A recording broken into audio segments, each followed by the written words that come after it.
Hello dear students. Today we will discuss a case study which was given in the question paper of CBSE 2019. This is related to topic of trading on equity. Okay students, let's start this.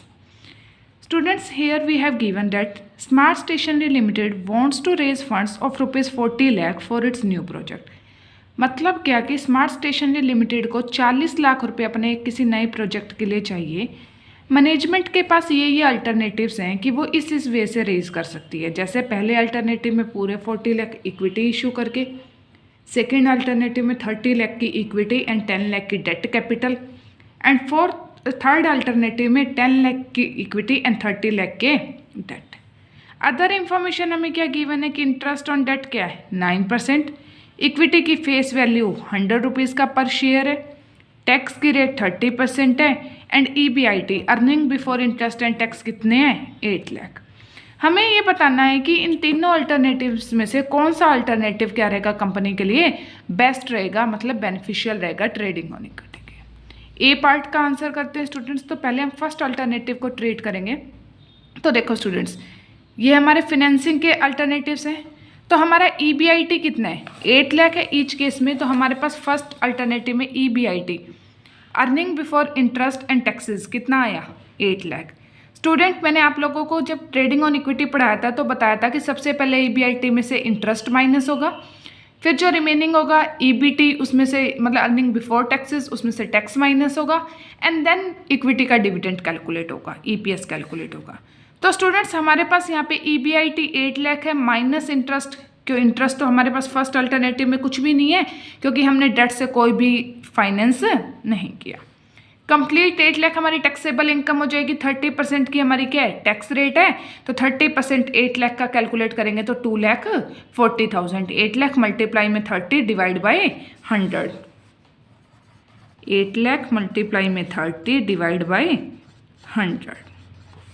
Okay students, तो 8 lakh minus 2,40,000 earnings after tax हमारे पास कितनी आ गई 5,60,000।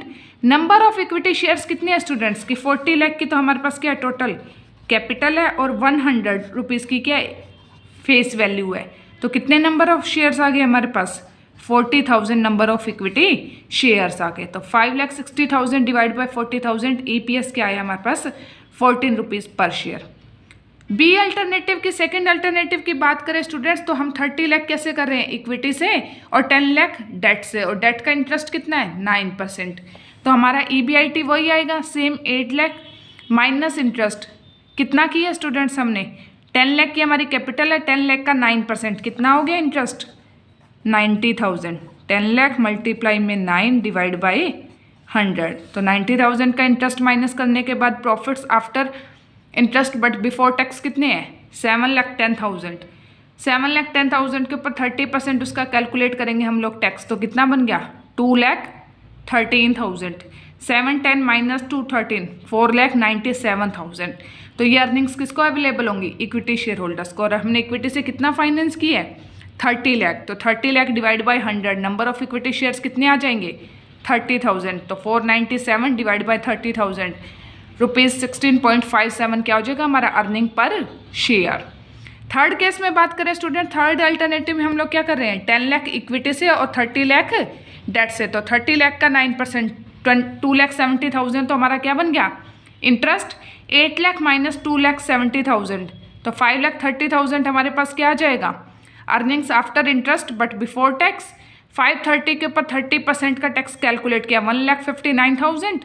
530 minus 1,59,000 3,71,000 is earnings available to equity shareholders और earnings after tax. Number of equity shares कितने होंगे 10 lakh divide by 100।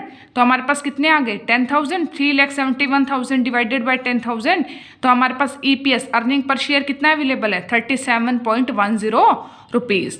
तो हमें यहाँ से क्या देखा स्टूडेंट्स की ट्रेडिंग ऑन इक्विटी का बेनिफिट हमें कौन से अल्टरनेटिव में मिलेगा अल्टरनेटिव थर्ड में मिलेगा। मतलब हमें थर्ड ऑप्शन जो फाइनेंस का है कि 10 लाख इक्विटी से और 30 लाख डेट से, ये वाला ऑप्शन हमें बेटर रिजल्ट्स दे रहा है। तो कंपनी को कौन से ऑप्शन के साथ जाना चाहिए थर्ड ऑप्शन के साथ जाना चाहिए। फिर क्या कह रहे हैं स्टूडेंट्स बी पार्ट में, does earnings per share always rise with increase in debt? क्या डेट में इंक्रीज करने से अर्निंग्स जो पर शेयर की होती हैं वो इंक्रीज होती है? नो, हमेशा इंक्रीज नहीं होती, क्योंकि अर्निंग्स आपकी कब इंक्रीज होती हैं? जब आपकी जो डेट की इंटरेस्ट रेट है वो lower than the rate of return on investment होती है कंपनी की। और rate of return on investment कैसे कैलकुलेट होगी स्टूडेंट्स? इस केस में वो होगी आपकी rate of return on investment would be equal to EBIT upon capital employed.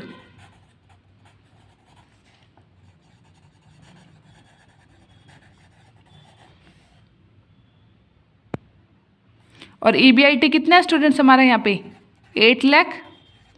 और कैपिटल एम्प्लॉयड कितनी थी हमारे पास? 40 लाख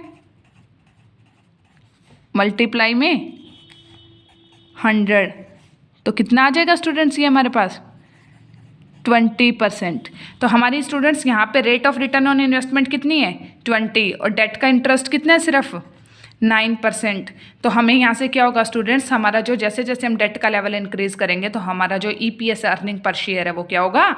इंक्रीज होगा। और एक्चुअल रेट ऑफ इंटरेस्ट कितनी है स्टूडेंट्स डेट के ऊपर? क्योंकि 9% तो है, लेकिन 30% टैक्स रेट है, और हमारा जो इंटरेस्ट था डेट के ऊपर उसके ऊपर हमने कोई भी टैक्स पे नहीं किया, वो हमारे प्रॉफिट में से माइनस हुआ, रिमेनिंग प्रॉफिट में हमने टैक्स पे किया, तो 30% की तो हमें ये भी सेविंग हुई। तो हमारी ओवरऑल इंटरेस्ट रेट कितनी आई? 9% मल्टीप्लाई में 70, मतलब ओवरऑल हमने कितना इंटरेस्ट पे किया? 6.3% का पे किया स्टूडेंट्स। क्यों? क्योंकि 30% तो हमें टैक्स के रूप में पे करना पड़ता, वो भी हमें बच गया। तो 100% कोई भी कंप्लीट होता है, माइनस 30% करेंगे तो डेट की कॉस्ट ओवरऑल वैसे हमें कितनी बनी? 6.3%, whereas return is our 20%। तो यहाँ से हमें बेनिफिट मिलता है। तो इसीलिए डेट का यूज़ कब करना चाहिए? जब आपकी rate of return on investment क्या हो? ग्रेटर देन हो rate of interest on debt. Okay students, और ये टैक्स बेनिफिट हमें प्रेफरेंस शेयर होल्डर्स के डिविडेंड पर नहीं मिलता। Okay students, this was all about this case study.